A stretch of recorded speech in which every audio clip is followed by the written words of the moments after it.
Hello and welcome to the EduTalk series hosted by Biotone EduPartner Program, and massage industry experts. With the growing interest and popularity of the EduTalk series, Biotone continues to support virtual learning and building massage community by connecting you with industry experts who share their knowledge and expertise on topics not only for class discussion, but career success. Tonight's expert is Kathleen Lisson, a board-certified massage therapist and lymphedema therapist who's focused on helping clients post-plastic surgery procedures. She's presented for the American Venous and Lymphatic Society, Lymphedema Seminars, National Lymphedema Network, and Society for Oncology Massage. Plus, Kathleen is author of Plastic Surgery Recovery Handbook, Lymphedema Treatment Guide, and Stress Reduction for Lymphedema. She's an NCBTMB approved continuing education provider and taught at IPSB Massage College in California. Let's listen and learn as Kathleen discusses stress reduction for the lymphatic system. Understanding our nervous and lymphatic systems are connected, the sympathetic fight or flight nervous system innervates the peripheral lymphatic system and the larger lymphatic system in the gut. Kathleen will review mind-body practices that may reduce the negative effects of chronic stress on the lymphatic system to provide you and your clients insights to well-being. And with that, I know we have a lot to get to. Kathleen, thank you for joining us, and I will turn it over to you. Thank you so much. Thank you, everybody. So let me press play on this. So hi, my name is Kathleen Lisson, and she said a great bio for me. The one thing I would add is I just came back from Italy. I was able to speak at the international conference for lymphology for ILS. So today we're going to be talking about stress reduction for the lymphatic system. I'm a lymphedema therapist. I'm board certified in massage. I'm also a yoga teacher and the author of the book Stress Reduction for Lymphedema. So I want to get started right into the heart of the matter. What is stress? So we hear all about it. We hear that we should reduce our stress. We hear that we're living a stressed and busy lifestyle. But what is stress? And it can be different things to different people. And I love this image because both of these animals are feeling stress. Both of these animals, their sympathetic nervous system is activated. Their blood is pumping, their muscles are moving, but the experience for the deer is a lot different than the experience for the predator. For the predator, they want this stressful situation. They were looking to get into it, and they are performing at their best. And for the deer, this is not a situation they want to be in. They are running for their life. And that's the crux of it. Stress occurs in a negative way when a situation is perceived as uncontrollable, unpredictable, distressing, or feared. When our dear friends' well-being is threatened because the situation exceeds their coping resources, their body responds with these stress hormones, and it has a negative effect. This reaction can trigger physical, psychological, or social discomfort, which is observable in our brain, endocrine, and mental levels. So how does stress specifically affect the lymphatic system? And I love these two graphics. So this fight or flight sympathetic nervous system is like what the body does. It turns on, it works hard to get us into and out of emergency situations. So that's like our little fire trucks. The fire truck's going down the road as fast as it can, horns are blaring, and the focus is on getting out of the emergency. But our rest and digest nervous system is like our recycling truck. It's going to come along in types of peacefulness to help recycle and let the body get rid of what it no longer needs to hold on to. But the problem is that when we're in that fight or flight, we can't get that rest and digest system to also work at the same time. So we're not doing all of the cleansing processes that our body can do by itself if we're always in this sympathetic nervous system. If for whatever reason, our little fire trucks are running through the body all day, 24/7. Stress can have an effect on our body's lymphatic system because the nervous system and the lymphatic systems are interlinked. So we can see that the body's sympathetic nervous system and peripheral lymphatic system are interlinked, including, like we talked about before, the system in the gut. And the sympathetic nervous system expresses that fight or flight response, which is pro-inflammatory, and our parasympathetic has an anti-inflammatory effect on our organs. So this is kind of a great chart to show you what might happen in the body of your client to kind of see, are they in their sympathetic nervous system? Is the sympathetic nervous system more active, or is their parasympathetic nervous system more active? So do they have high heart rate? Are they, looking, their pupils are dilated, they're looking around, they're trying to see what the emergency is, and their body isn't focusing on digestion. They may have a dry mouth because the body isn't focusing on taking food and eating it, so they have a dry mouth. And what happens, and this is so great when we do MLD for our clients, or when they relax on their table, they may drool a little bit, right, when they're sleeping. Their heart rate can decrease. You may hear that digestive activity, the rumbling, and they don't have that adrenaline production, and everything can feel more relaxed for them. So what we want to do is have the parasympathetic nervous system be kind of in control of our body as much as possible, because there's an interaction between the sympathetic nervous system and our lymphatic system. And it can also affect our body's lymphatic system because chronic stress that happens, this negative reaction to a stressful situation that happens constantly, can actually change the lymphatic system and cause tumor cells to spread faster. And this image is of a cancer tumor cell.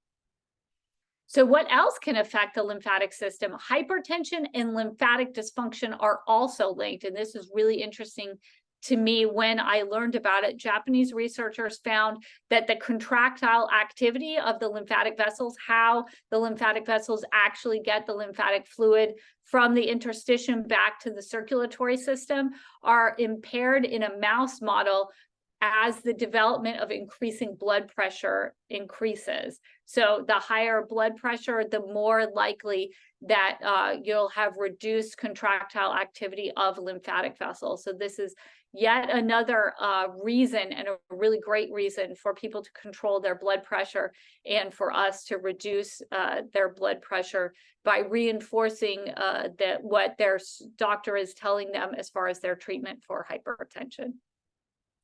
So what happens when the lymphatic system doesn't work? And this is what happens during when people have lymphedema. It's the presence of proteins in that interstitial space. So the interstitial space is where each and every cell kind of throws the waste products of what they don't need. And then the lymphatic system is going kind of in the interstitial space and taking those waste products away into lymphatic system.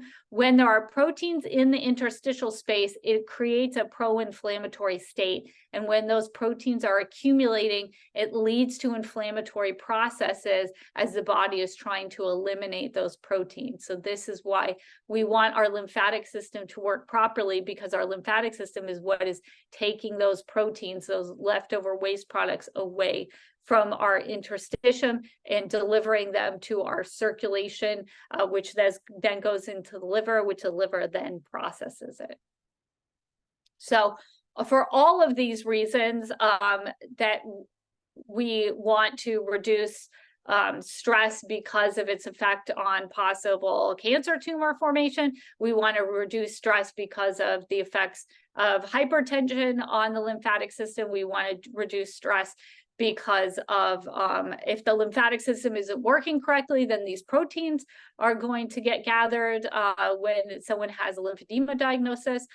All of these can combine, and all the other reasons you can think of, we need to help our clients reduce stress. We need to reduce stress in ourselves and our families. So the good news is, for the rest of this practice, I want to share mind-body practices that can reduce the negative effects of chronic stress on our lymphatic system. So first, we're going to start with one of the most difficult that just takes a minute to learn. And this is alternate nostril breathing. And there's some research behind alternate nostril breathing, and I'll share that with you. But first, let's look at the hand position that can help us.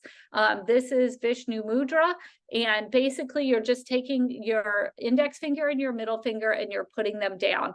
And then your thumb and your ring finger are going to be used over the nose to close the nostril whenever we need the nostril closed. So once you can kind of figure out this, then we're already halfway there. So if this is not comfortable for you, you can also use just the ring finger and the thumb and put the two fingers on the forehead, or you can just use your thumb and your first finger. But basically, for alternate nostril breathing, we're going to be using one of our fingers to close our nostril as we breathe in or out through the other nostril. So we'll start with left nostril breathing. We'll inhale through the left nostril and exhale through our right nostril. So we'll go ahead and get started. So take the thumb and close the right nostril and inhale through the left nostril. And then take the ring finger, close the left nostril, exhale through the right nostril. And again, inhaling through the left nostril,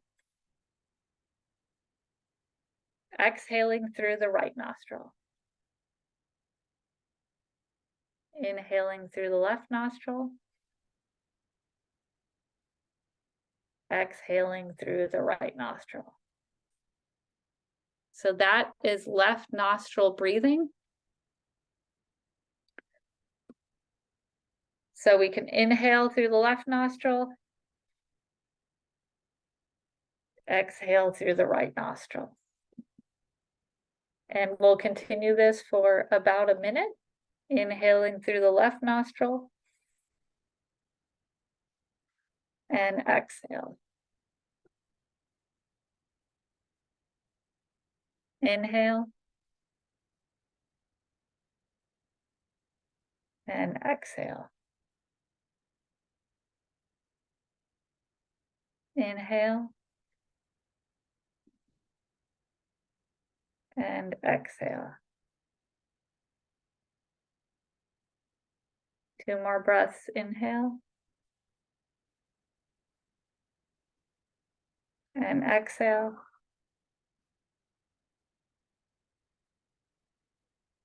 Last inhale and last exhale. So I'll invite you to release your hand, and you can take a few deep breaths through both nostrils.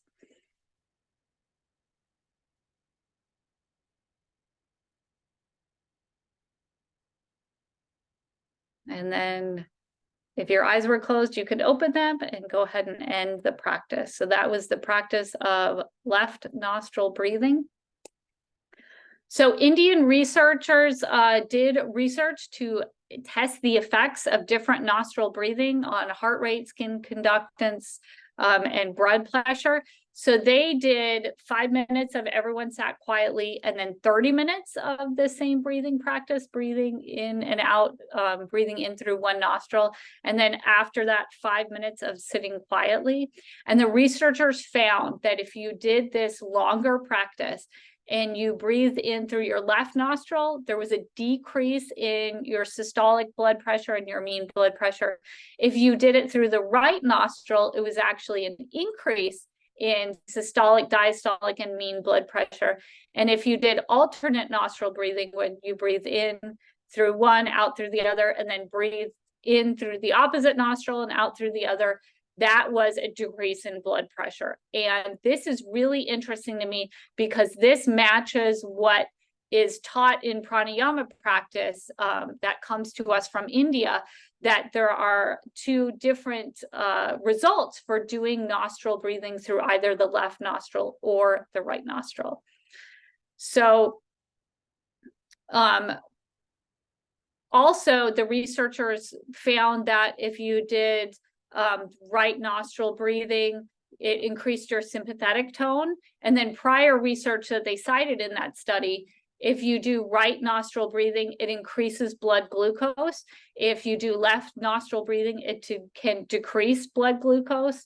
And if you do the left nostril breathing like we practiced for the 30 minutes, it can increase the skin resistance, which suggests a decrease in sympathetic activity. So it would be more parasympathetic to do left nostril breathing. So this is really interesting because we can kind of use this as a tip for ourselves if we know how to do breathing in and out of one nostril.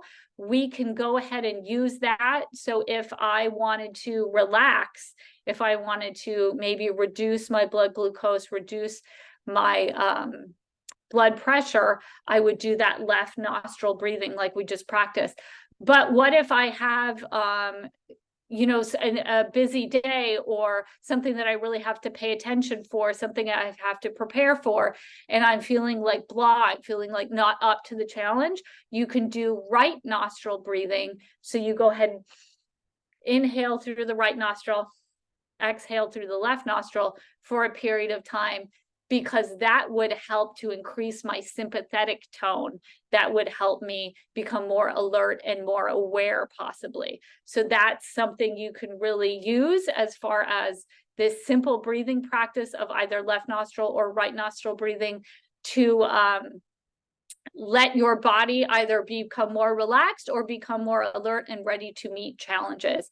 And you'll see the little graphic on the left is talking about Pingala Nadi and Ida Nadi, which is comes to us from the practice of pranayama, which is part of yoga practice, which comes to us from India. So now we can try alternate nostril breathing. So we learned in this research that it is beneficial for reducing blood pressure. So this is where we'll use the same mudra, but this time we're going to inhale through one nostril and then alternate inhaling through one nostril and then the other. So I'll invite you to sit in a comfortable yet alert position with a straight spine. And you can close your eyes for this practice if it feels comfortable, or close your eyes once you kind of get the hang of it. So we're going to start by closing the right nostril with our thumb and exhaling through the left nostril. Then we're going to inhale through that same left nostril, close that nostril, and exhale through the right nostril. Then we're going to inhale through the right nostril and then close that right nostril, exhale through the left nostril. Inhale through that left nostril and then close it, exhale through the right nostril. Inhale through the right nostril, close it, and exhale through the left nostril. So I'll let you do this on your own time for about 30 more seconds. Inhaling through one nostril, exhaling through the other, inhaling through that same nostril, exhaling through the other. And as you do this for a longer period of time, you'll find that inhale and exhale gets longer.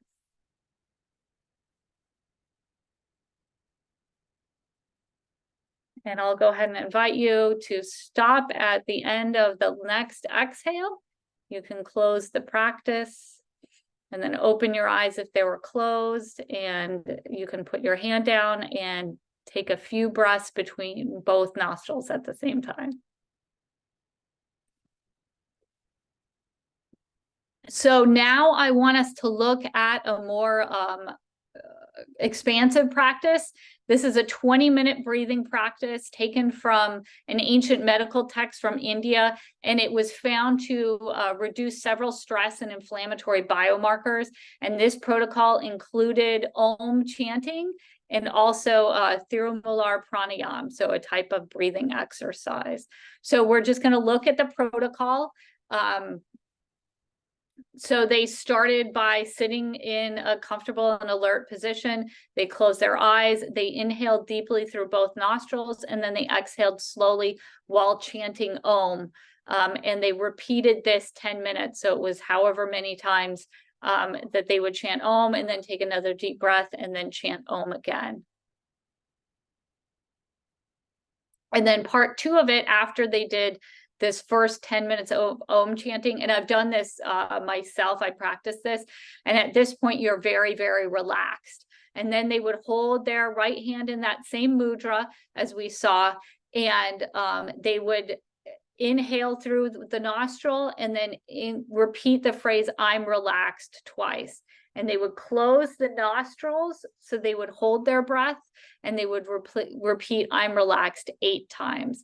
And then they would exhale through the other nostril, repeating the phrase, I'm relaxed, 4 times. So it was an alternate nostril breathing with a hold in the center. And then as they're doing the breathing, they're counting by saying the phrase, I'm relaxed, which is about a little bit less to, or 1 every second for you to say, I'm relaxed. And they repeated this cycle for 10 minutes. So it was 10 minutes of Om chanting and 10 minutes of this alternate nostril breathing.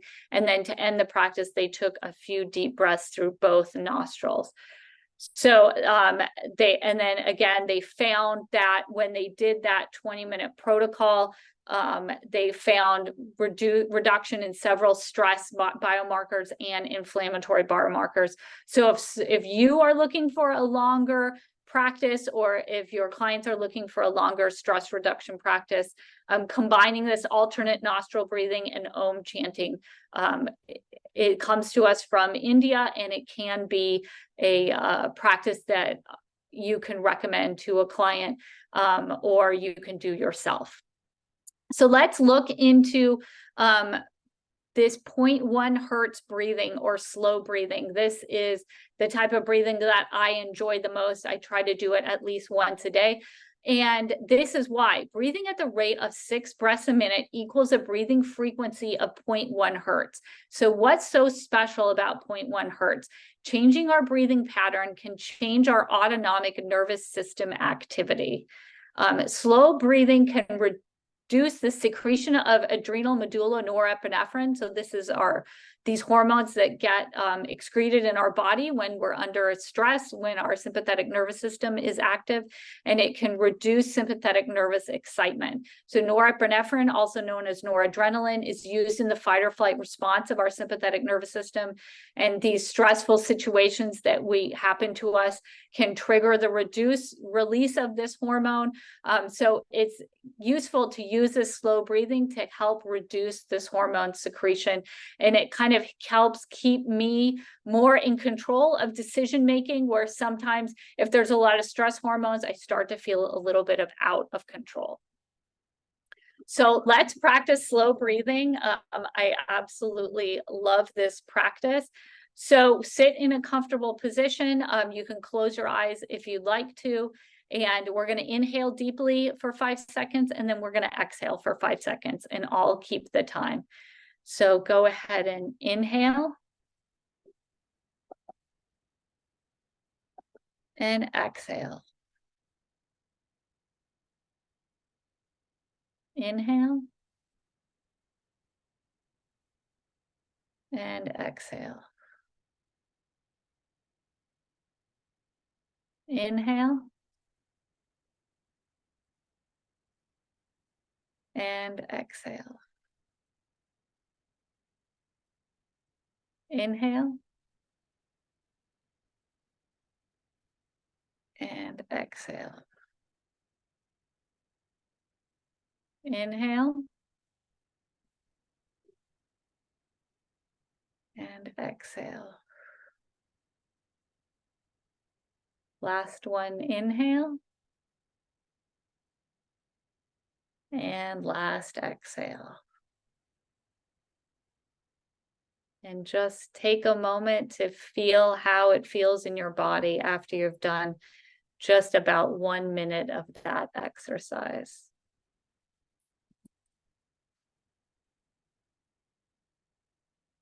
Okay. So what have we learned today? We learned about the nervous system and how it affects the lymphatic system. We learned about the importance of maintaining a healthy blood pressure and reducing chronic stress, because that increasing blood pressure has an effect on the lymphatic system, and chronic stress has an effect on the lymphatic system, because that sympathetic nervous system actually innervates our lymphatic system. We learned about the importance of the parasympathetic nervous system and the anti-inflammatory actions that it has. And then we tried different types of nostril breathing and slow breathing that can affect our nervous system. So how do we put it into practice? I love starting out. If you don't have a current breathwork practice, you can definitely use the different apps on your phone. And I have several different apps on my phone. Let me see what they're called. I have UCLA Mindfulness has an app. iBreathe is a good app. Like it says here, there's similar apps out there that can help you time your breath work. And they're available at the App Store on your phone. So this is something you can do while you're on a break. You just tap that app on the phone and open it up, and it can help you time your breathing. And then also, if you wanted to look more at that 20-minute pranayama practice, I gave the link right here. And then all these slides will be emailed to you tomorrow. But you can definitely grab that website and learn more about that pranayama technique that we kind of looked in an overview. And if you want more information and background, all these practices were taken from practices that I researched and explained in my book, Stress Reduction for Lymphedema. So you can buy this book in Kindle and paperback on Amazon. I'm also on Instagram. The account is Stress Reduction for Lymphedema, and you can find slides and presentations from all my previous presentations at my website, KathleenHelenLisson.com. And here are my references. And I would like to thank you so much for joining me on this breathwork journey. Thanks so much. Well, thank you, Kathleen. And I really appreciate you being here. We all do. During the presentation, I kept thinking of the trauma that children have had over the past several years in school with school shootings.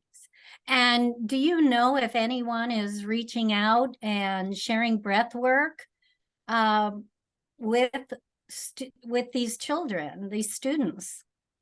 Yes, and this is even predating the pandemic.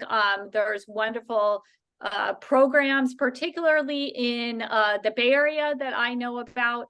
Mindful Schools is one that I went through their training, and it's really wonderful because they will have curriculum that will be based on grade level. So you would teach children like in elementary school a different curriculum than you would in high school, because mindfulness is so much more valuable in high school, not only for regulating the nervous system, but also like test taking and getting the decision-making part of our brain online. So there's definitely practices if someone was interested in learning more about meditation. There's definitely different types of meditation classes that can be addressed.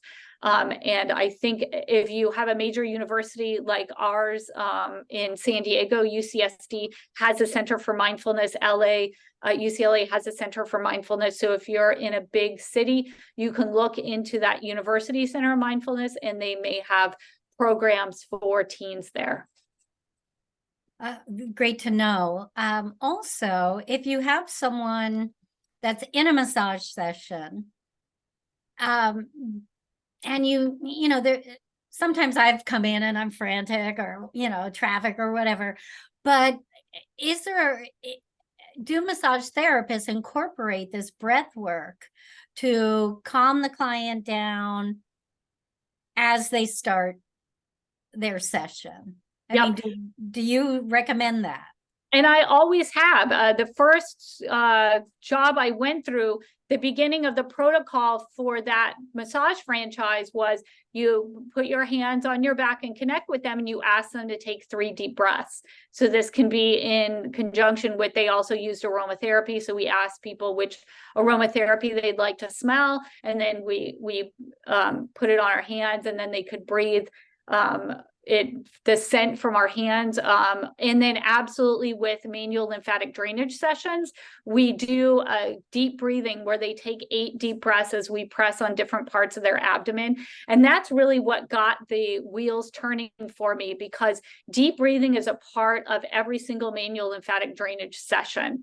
So it's kind of something that I share with every client. And after I share it with the client, they can go ahead and talk to me, and they'll say, hey, I really feel so relaxed after that. And then that's a perfect opportunity for me to say, hey, if you'd like to learn more about deep breathing or carry deep breathing on with you as part of your self-care, it's really good for the lymphatic system. We know that diaphragmatic breathing is fantastic for the lymphatic system. All right. And can you go back to the protein? Yes. So that's part of that's the difficulty with lymphedema, and that's what causes the fibrosis and lymphedema issues is your bodies we use protein. That's why we eat protein, because we use protein in our cells. And as the cell has to discard whatever it doesn't need anymore, like those amino acids and proteins, everything, all the waste products go into the interstitium, which is the area in between our cells. And then the lymphatic system, the lumen of the vessel is large enough to carry those proteins and carry those fats out of the area. And when the lymphatic system is not able to work correctly and grab those proteins and take them back into the circulatory system where they can get processed by the liver, then they stay in the interstitium. And that's where you get some of this fibrosis starting to happen, which is that's the real trouble with us. And that's why the lymphedema therapist is necessary as a part of the treatment for lymphedema and the MLD massage. All right. Everyone, we still have time for questions or comments. Yeah, and I'd love to know which one was your favorite breathing?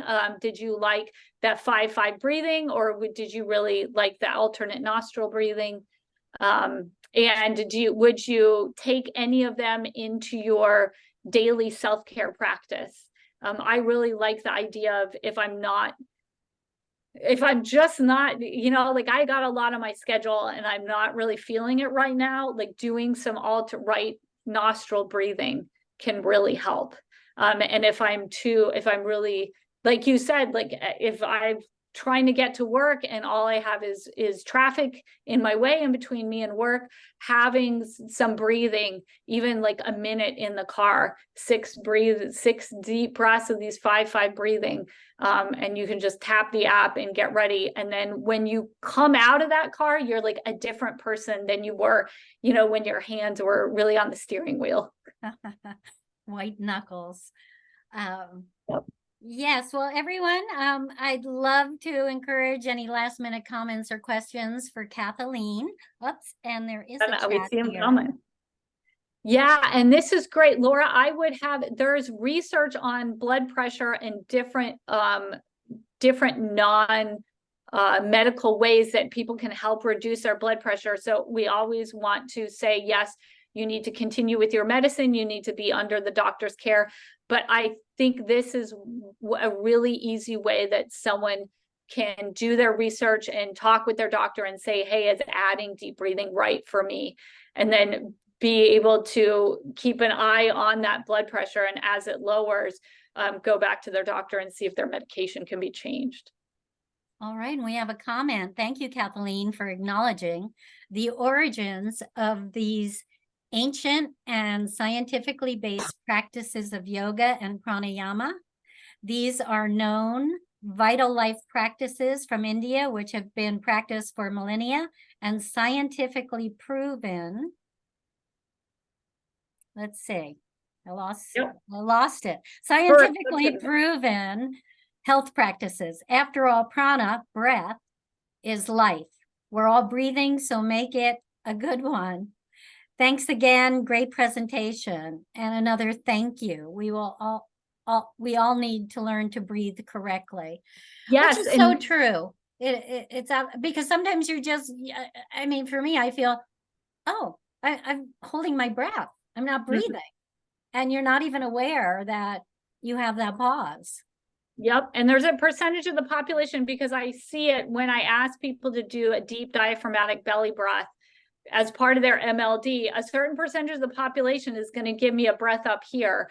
And it can be for several reasons, but one reason can be, as little girls, we were taught, we realized really quick that if we suck our stomach in, we don't get made fun of on the playground. So we've been doing so much sucking our stomach in, we're not used to the fact that actual breathing should move the belly in and out. So sometimes part of the massage is me training someone to move their belly in and out, because that's how your diaphragm actually works. And your diaphragm, moving the diaphragm up and down by doing that belly breathing, is moving the lymphatic fluid up through the thoracic duct, up through the cisterna through the thoracic duct and back into the venous circulation. And that's what we need to do. That diaphragm is changing the pressures in our abdomen, which is helping us move the lymphatic fluid up, pressing against the lymph nodes and getting that movement in the central lymphatics is going to help people move their lymphatic fluid more effectively.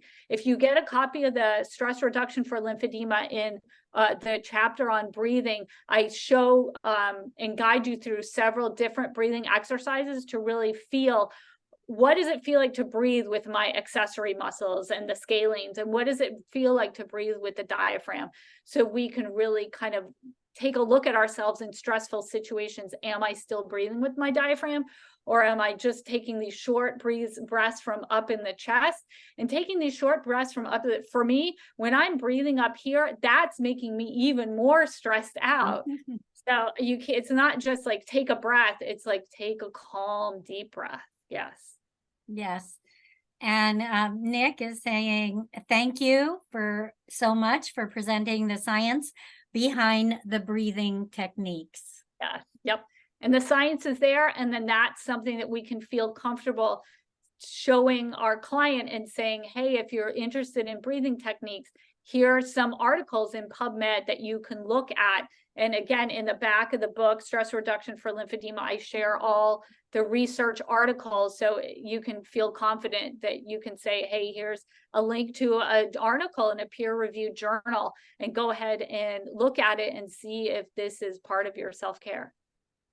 Well, great. And again, if you tuned in late, tomorrow, watch your inbox or spam folder for a follow-up email with today's recording and Kathleen's PowerPoint presentation. It will also include her contact information, so that if you have other questions, you are welcome to reach out to her. Yes. And I will include links to the past EduTalks in that. Please join us for upcoming EduTalks, October 24th. I feel like I keep skipping October 10th for some reason.